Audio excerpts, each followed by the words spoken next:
business to me is the greatest lever for making a difference. I literally woke up at 3 o'clock in the morning with this idea for something called instant sales letters. And then pretty quickly that was on its path to be a six-figure company. And people are like, oh, how did you do that? Can you help me? Which then turned into kind of success after success after success.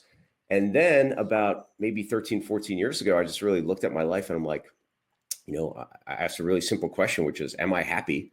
And would I be happy doing what I'm doing the next 10 years? So I talk about connecting your head, which is your business side, your marketing side, whatever it is, to your heart, which is the impact you want to make in the world. And then your higher purpose, like, why the heck are you here? And to me, that would probably be the biggest definition of success, is just honoring that and creating more of that alignment.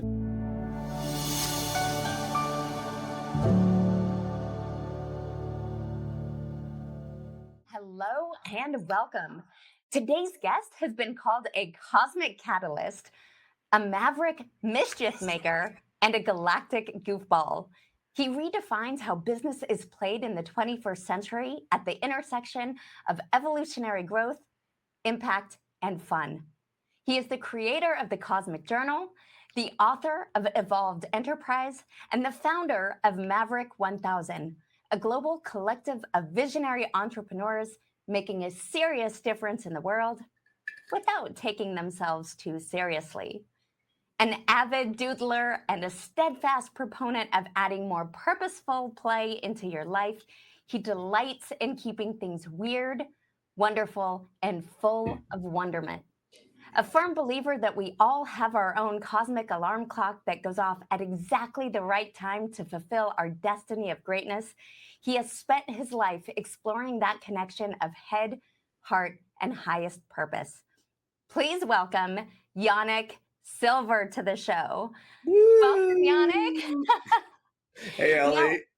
It's so good to have you here. Thank you for being with us today. Now, Evolved Enterprise, that is certainly a timely concept. Talk to us about what that concept means to you. Absolutely. Yeah. So I wrote that book a couple of years ago, and it's really about how business can have a greater difference in the world, make a greater impact, and at the same time, make more revenue, profits, all the things that businesses typically want to do by creating ways of really capturing the hearts of their team members, the people that are buying from them, not just being consumers, but being communities that want to become zealots and stand for the cause and mission that the company's on, and also attract more incredible partnerships and celebrities and icons, really everything. It's all about business. To me, is the greatest lever for making a difference. And it's like we can continually evolve. What does that look like? Amazing. So how did you make your leap into entrepreneurship? I think I was kind of born into it. So my parents and I immigrated from Russia when I was 3 years old. And it was me, my mom, my grandmother. My dad had about $238 in his pocket. And within about 6 months of coming here, not really much use of the English language, came here.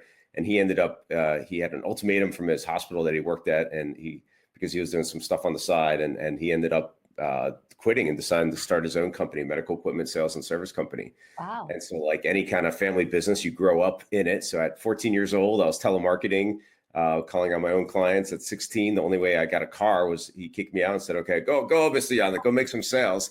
And so at 16, I got a car, but, cold called these 60-year-old doctors, 50-year-old doctors as a 16, 17-year-old, essentially punk.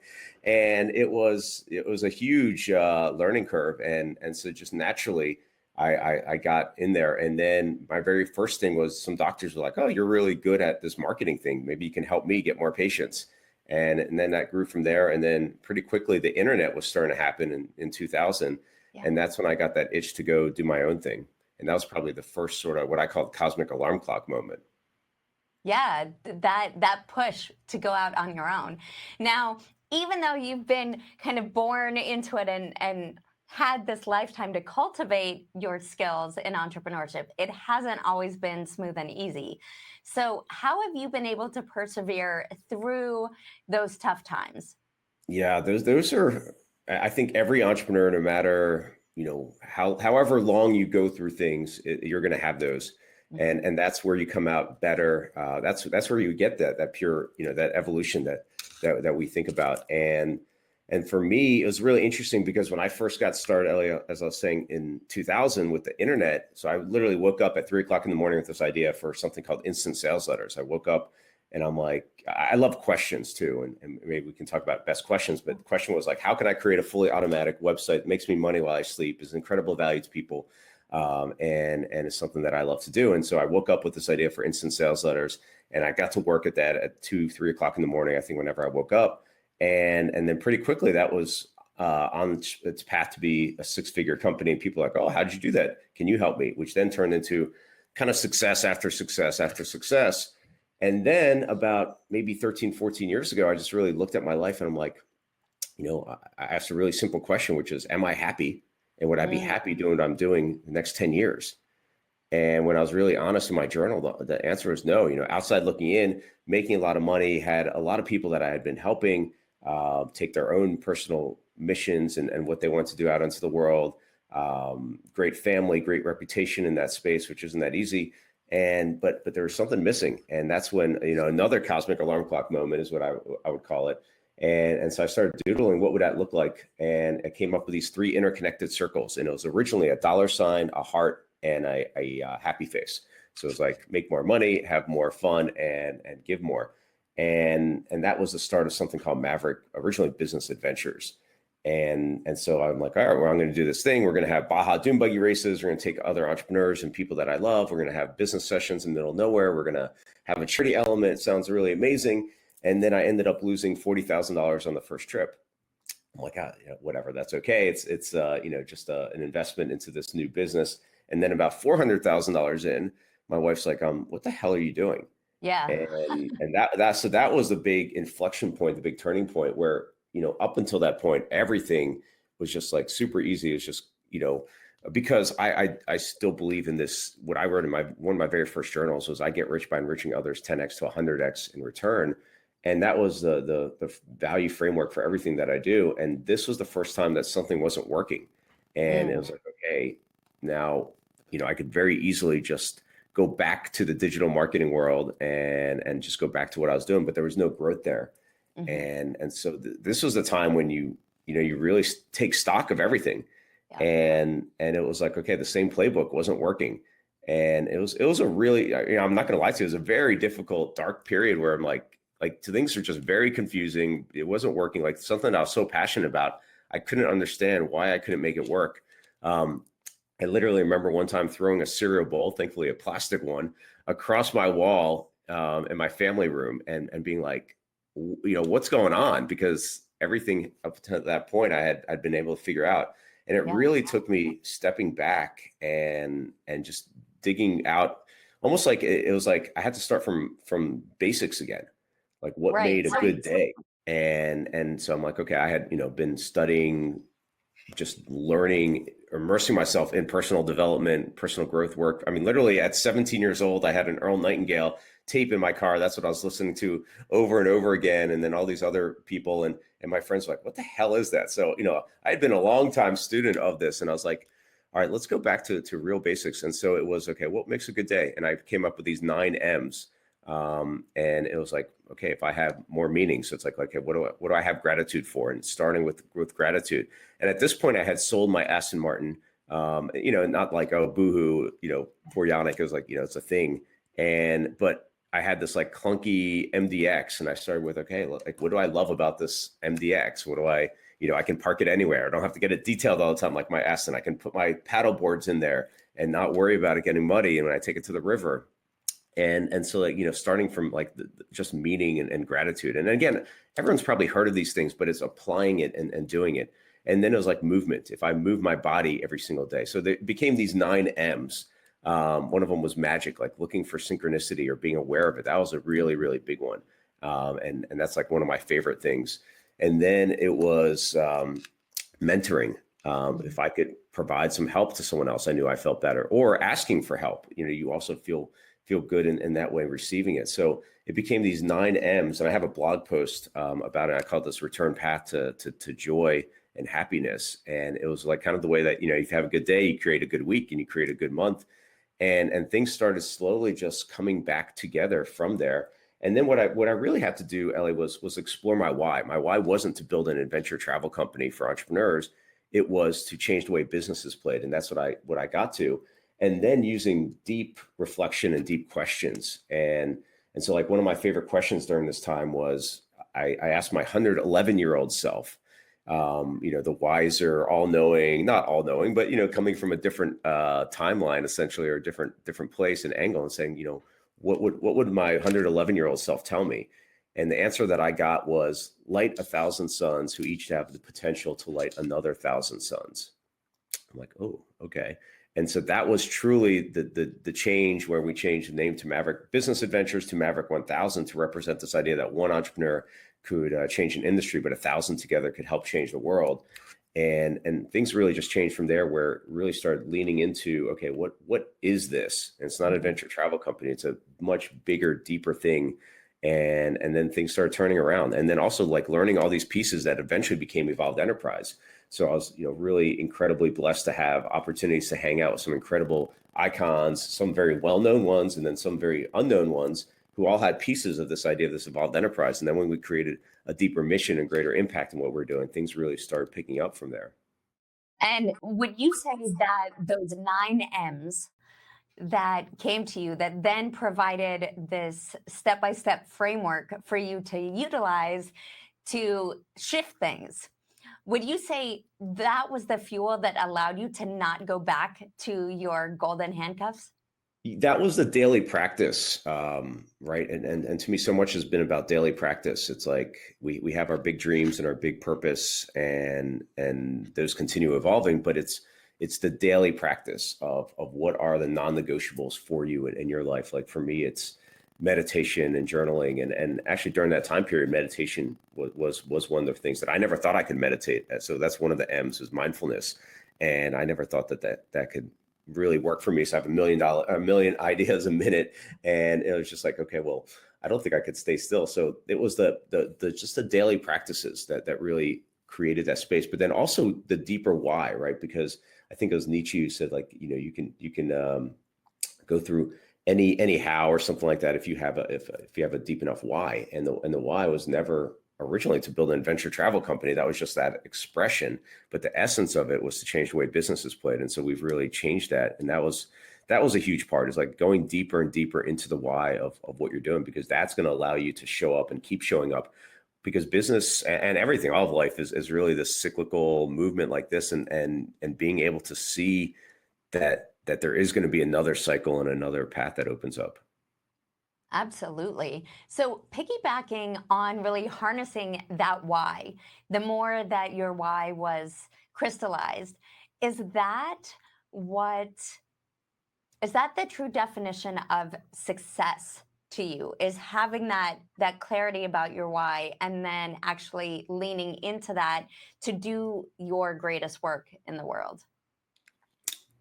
Yeah, I think that's a huge part of it. I think it's being clear on your purpose, being clear on what is that gift that you want to share first with yourself. And that was another big thing, was continuing to work. And I know this is a lot of your work, because so much of it, when I started looking at where I was like, yeah, I like myself, but I don't think I loved myself. And so much of it was uncovering shadow aspects of different parts of myself, and looking at, okay, you have there's the gift is always mixed in with the shadow part as well. So it was looking at, I really, think of myself as a catalyst, right? And catalyzing other catalysts. And it was like, okay, but what's the shadow aspect of that? It was starting a lot of things and not always finishing. And it was like, okay, looking at that part, looking at, why didn't I want to give 100%? Why didn't I want to go all in on something? And that was a big one. And then I could trace those patterns literally back to school, where I'd be like the last one into a test in college, probably even before that, where, I'd borrow a pencil. I had been out the night before drinking or whatever, coming in hungover, I'd be like, whatever. And I'd be the first one out, and I get like a solid, like B minus, whatever it was. But, I could always get through that way. But that was a really deep insight of like, okay, what does it look like to go all in?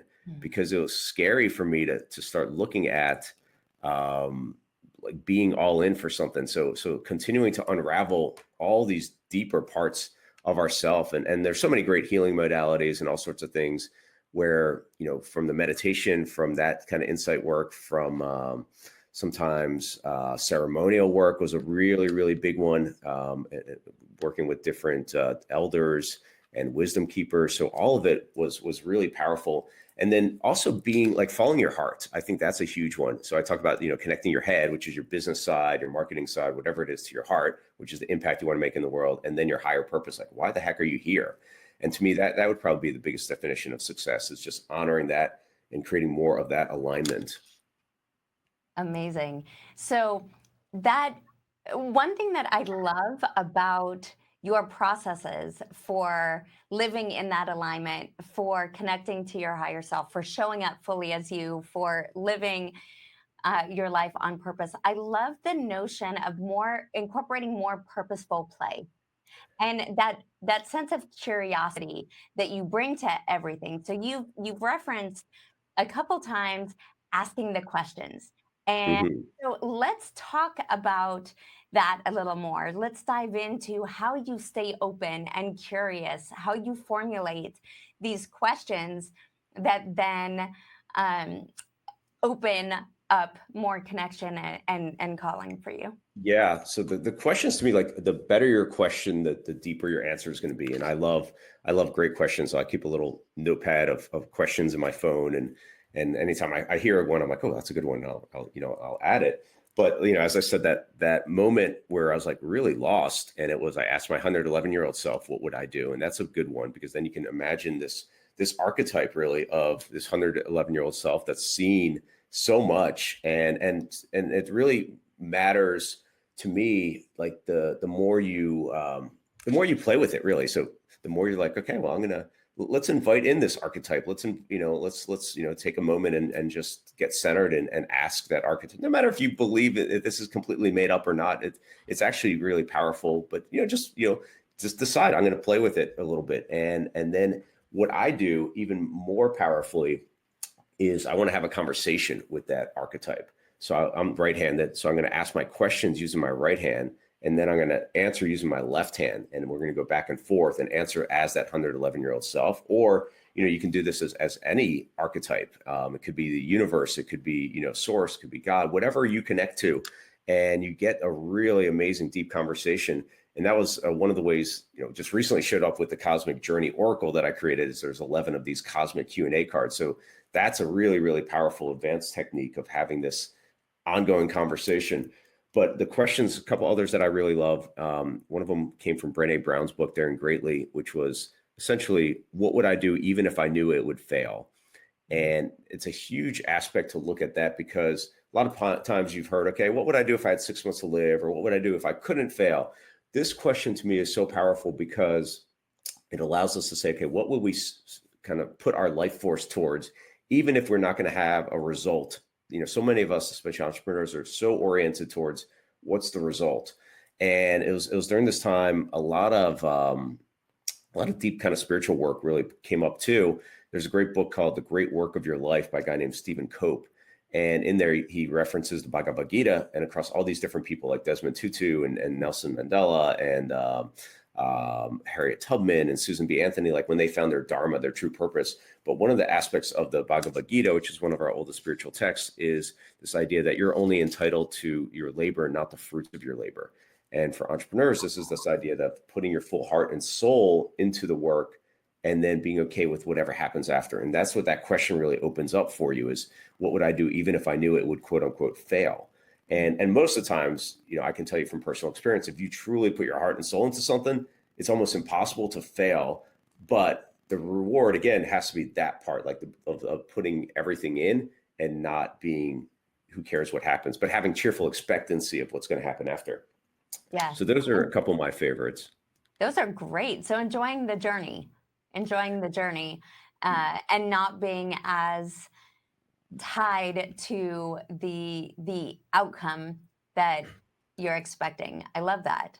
So you also referenced earlier that you have been able to work with some of the biggest names in the world, some of the most profound people out there. What is the best piece of advice that someone has given you? That's a good one. Yeah, I've been really fortunate to spend time with a lot of interesting people. Like I said, some very well-known ones, and also like very unknown ones who are just to me living and applying themselves in this really aligned way that had heart higher purpose. And when I look back, that's been probably the biggest advice is that alignment. And one of my friends who's not as well known, this guy named Ari Weinswig from Zingerman's. They have a great company in Ann Arbor, Michigan, and he's very transparent, very vulnerable, and he'll say, here's our vision, here's our mission, and here's, sometimes we're out of integrity with what we talk about as our values. And it's just like when we start feeling that, then it's like time to evaluate where we are so that we can get back into that alignment. So it's never like a one and done process. And that's why I love this notion of evolving or evolved enterprise. It's like continually, you're continually evolving and cycling up to make sure that you can find that alignment. I think another one is about really intermeshing your life. So making sure that what you're doing feels like play. It feels fun. It feels like, it's something that you want to do. I remember asking, and Ellie, you've had a chance to spend some time at Necker Island too with Richard Branson, and we do an annual trip there. I think it's been 11 or 12 times now, and I remember just asking, just for these random questions, right? Like every once in a while, and I was asking him something like, "Hey, what do you do when you don't want to, I don't know, go to a meeting or do something the next day?" He's like, "That never happens. I made a commitment. I just want to do it. I'm gonna show up and be fully present." I'm like, "Oh, okay, that's a really interesting one." And so, I continue learning so much by just observing, sometimes by seeing how people act, by seeing, if their public persona is different than how they are on, when you meet them personally. And those are my favorite people where there's such a, it's just congruous. Yeah, the alignment of head, heart, and higher purpose, and also the alignment of the public and the private, right? Where they're just showing up everything. They've created this life that they love, and they show up fully and presently and authentically. Um, that's something that I think all of us can aspire to, and really create our life to be one of alignment and mission and purpose. And we So, can. It's just like, yes. and if we give ourselves permission to do it, or we think that it's possible, and especially by seeing stories and hearing stories, and I know you brought some great people onto this, like hearing stories that then it becomes more alive by seeing examples. And that's how originally, I would do it, is like look at people like that you're automatically attracted to for some reason. And then we talked about shadows as kind of like this dark side or part that you don't want to necessarily, it doesn't have as much light that shows to the world, but there's also a golden shadow, right? So there's heroes that you look up to in some way, and that is you at your highest expression. And so there's a reason that you're attracted to them. And then it's also not being attached to that hero worship or something like that, or putting someone on a pedestal, but being like, oh yeah, that's an archetype or a characteristic I really love. Let me see how I can fully embody it at the times when I'm my highest self. So powerful. Now, what's one thing that you wish one of your mentors had taken you aside and told you that you had to learn the hard way? Oh, that's a good question, because there's, it's so interesting, because I think that every single thing that happened is in the perfect way, so that it set up this perfect curriculum, and of course, you're like, when you go through the hard times, you're like, oh, I wish I didn't have to go through that. But everyone who comes out the other side, and we all do, it's like those hard times make you, and they, like, for me, that created so much more empathy for other people and leaders and entrepreneurs, and I think what I would like to have maybe known or heard about, at least so I knew that this was the path going forward, and I see this with so many entrepreneurs I work with, is that no matter what is success, quote unquote, from the outside, that there's usually another layer, another level. And if you have to typically give up something, some part of your identity, some part of something, so that you can take that next leap to the next cycle, to that next point. And that next cycle is usually doesn't feel so comfortable, because it's usually something different that's not the same thing that got you to where you are is going to take you to this next spot of really continuing to fully align with your heart, higher purpose. And it's usually going to be like this intuitive, magical leap that makes sometimes no logical sense whatsoever. But it's so rewarding out the other side, and it's so magical. So if maybe someone had shown me, it's really hard to have someone say, here's what you need to do. But if you know, hey, this is probably going to happen, then that would have been a really great thing to hear about. Yeah, agreed. Sometimes knowing to get comfortable being uncomfortable, or sometimes knowing that when you get to that next level and you're right there, and you know that you need to stretch, you need to reach. I loved your point about sometimes you need to let go of an identity that you held, or a part of your identity that has gotten you to where you are in order to get where you want to go. I think sometimes, or especially entrepreneurs, we might be conditioned to hold on, push through, hold on, push through, Yeah. hold on.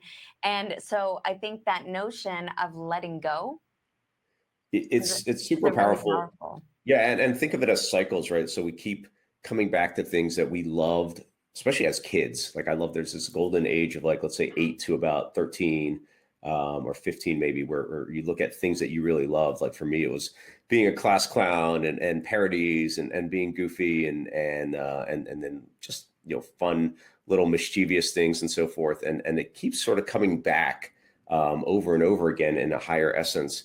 And the other part of this is think about like cycles, like nature always has so much to teach us if we pay attention. So there's a cycle of the seasons, right? There's spring, summer, fall, winter. Spring is this birth or rebirth, and then summer is this celebratory. Things are just increasing, and the energy is increasing. And then fall is the harvest time, and then winter is the time of death or just going back inward, and then so that you can be reborn in a higher way. And so if you go and think about that in your own cycles of business and your own cycles of life, that's really important. As you're saying, Ellie, like, so many times we just want to keep pushing through and pushing through and pushing through. And that's just saying, okay, we want to just be in summer all the time. And that's not possible. So allowing yourself that natural cycle. Yeah, I think that's a great analogy and a really powerful reminder to look to nature and think of it as cycles.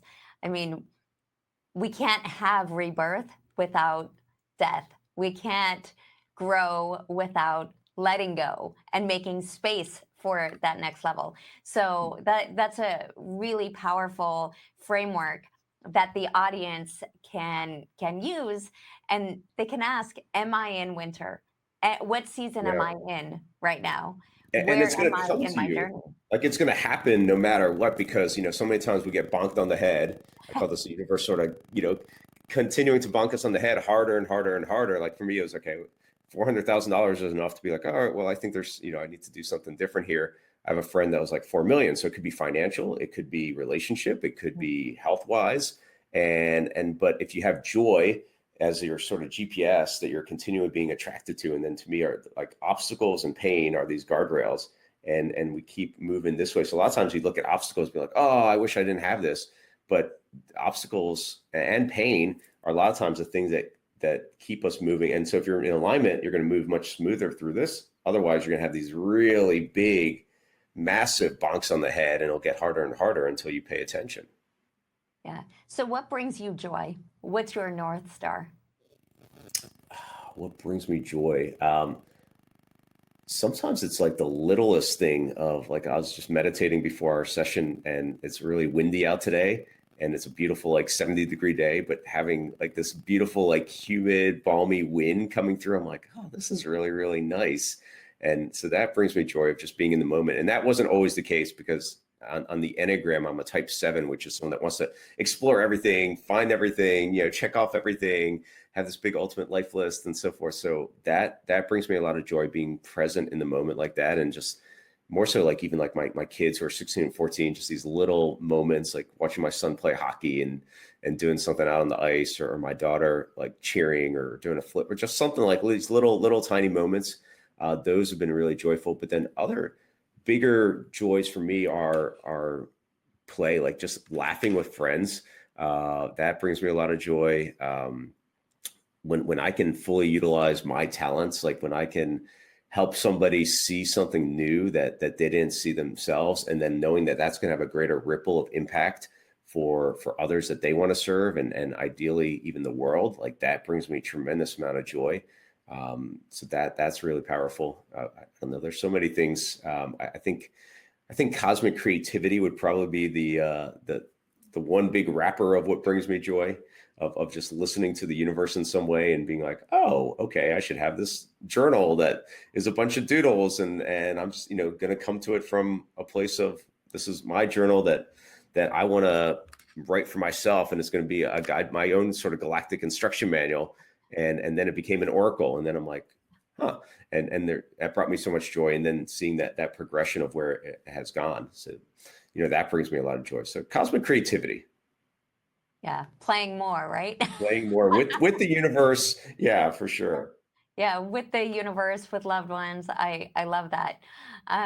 So piggybacking on that, self-care is absolutely critical, right? You can't be present. You can't go out there and serve at the level that you do. You can't each one teach one, or continue to light a thousand suns Right. if you yourself are running on empty. So, what are some of your self care practices? I know you've touched on meditation, you've touched on being in nature, you've touched on doodling, but what else do you do to ensure that your cup remains full? Yeah, one big thing is journaling. That's one of my favorite practices that I've used for years and years. It was a sporadic practice for a while, and then it became a daily. And for me, I love journaling because it's been scientifically proven to make us happier. It brings more awareness into our lives. It's just and the deeper you go with it, the deeper you'll get. So it's not like, oh, I had a, I don't know, chicken sandwich for lunch today. Like, that's not very interesting. That's not really journaling. But if you can, so typically I'll write before bed. So I have a particular spot, and I will just write. And what I start writing about is usually not the same thing even that I end up writing about, but it's just a process of expressive writing that gives us more happiness, because it creates a beginning, a middle, and an end to whatever story or whatever we're bringing awareness to on that page.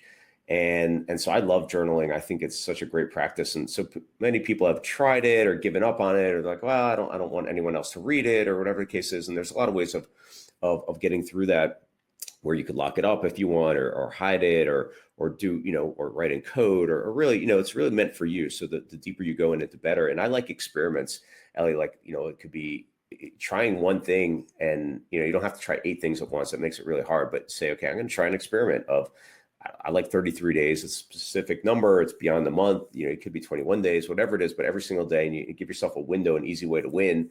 It could be a 10-minute or 15-minute window, where you're like, I'm just going to journal. I'm going to try this, and then see at the end of that time period, does that make my life any better or not?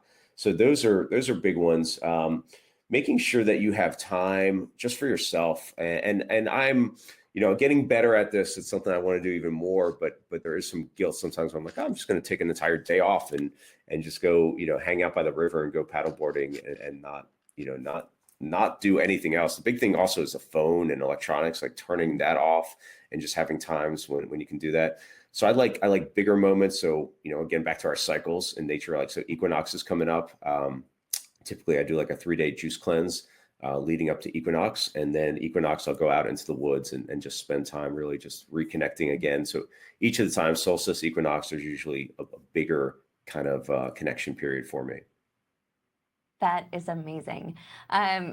You're so fortunate to live somewhere where you can actually get out into nature. But I think even if someone is living in an area where they don't necessarily have woods, to your point earlier with our phones and all of the devices that we have, Yeah, there's so turn your many phones apps. off. There's visualization apps. There's they can put on backgrounds and envision that they are in these places that bring them joy or peace, or in these restorative moments.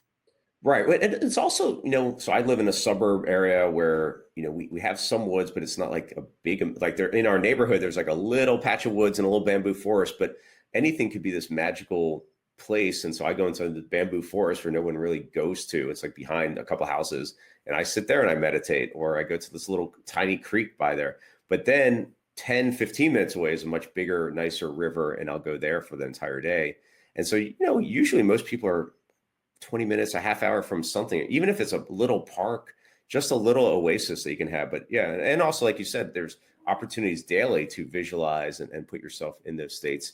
And you can literally be, anywhere in a cramped apartment and be somewhere else, because it's all about what is the meaning and what is your own way of connecting that way. Yeah, absolutely. So you recently went to Antarctica. Yeah. And you were able, I mean, talk about going and creating these incredible experiences, and not going to your own backyard, but really seizing these opportunities. So what was the genesis of Antarctica? It was about 10 years ago on my ultimate life list. I was writing down all the places I want to go and visit, and Antarctica is definitely on that list. And I like, random funny things. So I'm like, oh, it'd be really funny to have Jimmy Buffett do a concert in Antarctica and have like these plastic palm trees or whatever. So that was sort of always the vision. And we got close a couple times. And then one of my friends was like, oh, I know Jimmy Buffett and his managers owe me a favor, and let me contact him. And so it was like looking like it was going to happen. And so we're like, all right, well, we'll book an entire ship. And booking an entire ship is not the cheapest thing. So, it was a pretty big commitment. And during this time when, not everyone is traveling, or everyone's, have their own level of what they want to do. And so it's a pretty big leap of faith, but so many things were opening up where we didn't want to like sail through the Drake Passage. And all of a sudden it's like, okay, well, we could do this fly in, fly out thing. And then the ship that we really wanted became available the next day. So it's like so many signs. And I believe in, looking for these signs and these signals from the universe. And I was like, okay, let's do it. And what happened at the end of the day was Jimmy Buffett wasn't available. It didn't happen, but it actually turned out even better, because then we were able to bring in Jacques Cousteau's grandson, Philippe Cousteau, and his wife, Ashlyn, to talk about what's going on there with the oceans. And really the whole trip, the purpose of it was around ocean impact and conservation. And we learned so much about like the food web there and how important Antarctica is, and overfishing that's happening for krill, because they think it's a good source of fish oil, but it's really not very digestible for humans. And we actually have a project that's coming out of this where we're going to use all these amazing marketers and people to sell a better product, which is an algae-based product. So it turned out even better. And I think it's just a opportunity of saying yes, especially to things that might scare you but also get you inspired, like that you're like, oh, I really want to go there. And then being there was just so powerful, majestic place, just incredible. And now, of course, I feel like an ambassador for Antarctica and how important it is there. I love that with all of your trips, with everything that you do, and you've referenced it a few times, but I want to really highlight it. With everything that you do in any of your adventures and any of your companies, there's this huge giving back component, and there's this huge deeper meaning. Like, let's spotlight Antarctica, let's spotlight ocean cleanup, let's spotlight a more sustainable way, let's go algae versus krill. I mean, all of these things that you do, it's purposeful play. Yeah, exactly. And I think that the purposeful play, a good example of that was one of our team members suggested that, hey, we should do, well, we were going to do a polar plunge anyway. And she's like, well, why don't we make it like a fun run where people sponsor other people that are going on the ship and want to see them jump in this freezing ass cold water in Antarctica and see what happens. So then we ended up very quickly raising $35,000 as like a last minute idea for ASOC, which is like the Antarctic Society of Ocean Conservation or something. It's like a coalition of 27 different countries and organizations or something like that.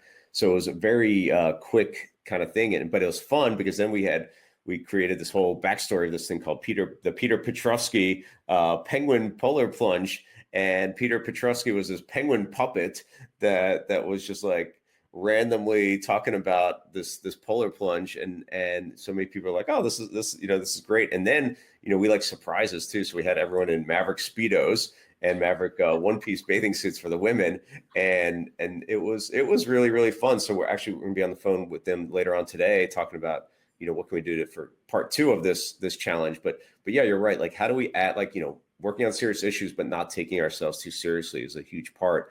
And also applying brain power, talents, resources. So the groups that we work with are entrepreneurs and leaders. It's like they have the resources for capital and for cash. So we do that. We raise a decent amount of money that way. But even more so and more leverage is getting them involved in thinking about and brainstorming and working on some of these solutions. And that to me has an even greater capacity of ripples. And that's what I love. Yeah, the ripple effect.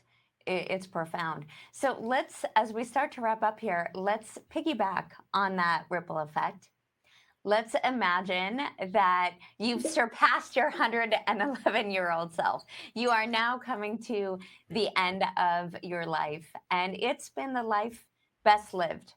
You have lit 1,000 suns who are lighting 1,000 suns who are lighting 1,000 suns, and your ripple effect has been profound. What do you want to be remembered for? What do you want them to say about you? Well, that's a good question. At the end of the day, it just to me feels like if if we could have had some fun together, if there's some good, funny stories about some random things that we did together and instigated a bit of mischief and fun that turned into something meaningful and impactful.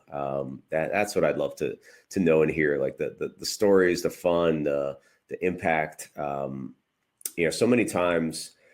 And I've felt this way many times. It's like you don't know exactly the effect that you're having with people, and so what I've tried to do even more so is go back to someone that might never have known that they had an impact in my life. Like, I remember writing a letter back to my fourth grade and sixth grade teacher. I had the same teacher for 2 years, and she was like one of the first people that really saw me for who I am, and that kind of mischievousness, but also, that light that wants to make the world better. And she really encouraged that in her own way. And I wrote her a note, and she said it was like one of the most meaningful things that she ever received. And I found her on Facebook. And so, if I could, get a small little fraction of that back, that's really, really powerful to hear how I've changed people's lives. But more so, maybe even making that a call to action or a homework assignment for anyone to maybe write a note, not a text, but an actual note, ideally a handwritten note to somebody that's made a difference in your life, and show them how they've made a difference, because it has such the ripple of impact that way. I love that. And yes, everyone out there, think of somebody who has made a difference in your life. Pull out a pen and a piece of paper, or a crayons or markers, and doodle as Yanik loves to do, and just let them know how they've Yeah. impacted you. Let them know what that word, that encouraging word, or that belief that they held in you, or them seeing you, the difference that's made. I think that's really really powerful. It's amazing, and the handwritten notes are just so powerful, especially in this digital age. It makes such all the difference in the world. And I've kind of upgraded my own notes, where now I have like a fun little seal that has the cosmic lightning bolt logo on it. But I love that kind of stuff, and it just reminds me every single time I have a note that's sent out to someone how meaningful it is. I remember one of our Maverick members, she told me like a note that I had sent her, like literally was sitting on her desk, and I had never known that, just because it was it's just you never know. Yeah. And of course, this cosmic journal is a great way of getting into my world, and really, when I hand it to people, I say, this is the galactic instruction manual you were missing when you were born to fulfill your destiny here. So that's a great way of getting into the world, and it works like an oracle. So we can pop open a page. All right, I'm gonna see what. Here we go. Here's the perfect ending for us. And Yes. I'll I'll read that if you want, if we have time for that. Yes, absolutely. All right. That feels like a pretty perfect one. So, again, this works like an oracle. And so I just pulled this page, and it says, "Dare greatly. What would be felt 300 years from now? Your greatest work stands the power of the centuries. What are you doing that will truly create your legendary legacy?" So the D in dare, the D stands for discover. Discover what you are uniquely designed to do here. Your greatest journey is truly understanding your divine combination of skills, talents, natural attributes, past experiences. A, activate. Activate your unique genius. Stand in your voice and power of who you were meant to be. Accelerate it. Step forward and proclaim your place. R, remember. Remember who you are, a perfect and infinite spiritual being experiencing this time and space because you chose it for your growth. Remember your true mission here, why you came. And the E is evolve. Take your biggest dream for the greatest collective and follow it. What is your next chapter that will dwarf everything up to this point, utilizing what you've already built and achieved? So dare greatly, D-A-R-E. That couldn't be more perfect as a way to take us home. Thank I you love it. so much for spending this time with us today. Before we sign off, is there anything else that you would like to share with the audience? I think that's it. Really look for that magic and the synchronicity. I love that. It's, it really is kind of a wink from the universe across time and space about if you're on the right path or not, and just start being more aware of that. And that's why tools like the Cosmic Journal are really fun to play with, because it allows you to step into, that higher self of where you're meant to be going, and then start listening to things. It could be numbers that are activation numbers. It could be songs. It could be, who knows, something that's meaningful to you. And these synchronicities, like those are these real taps from the universe for sure about, okay, what pay attention over here, not maybe over here, and then see, especially if it doesn't totally make logical sense. That's always a good one too. And that takes a bit of a leap of faith and just to see what happens, because there's nothing worse than, having 10, 20, 50 years go by and be like, oh, I wish I had done this, or I really felt in my heart that I wanted to make this just impression in the world, or this, this gift that I wanted to share. But I was always a little bit too scared, or it's never the right time. It's never going to be the right time. It's just, we can always have so many excuses. So just see what you can do. The time is now, right? The time is now. Time is now, and the time is always now, and the time is now. Absolutely. The time is now. Just do it. So how can people get a hold of you? How can they contact you? How can they be part of the adventures that you form, or the organizations that you helm? Well, I think that, for entrepreneurs who are leaders in their field, they can check out maverick1000.com. So the number 1000. I also blog every once in a while at yaniksilver.com.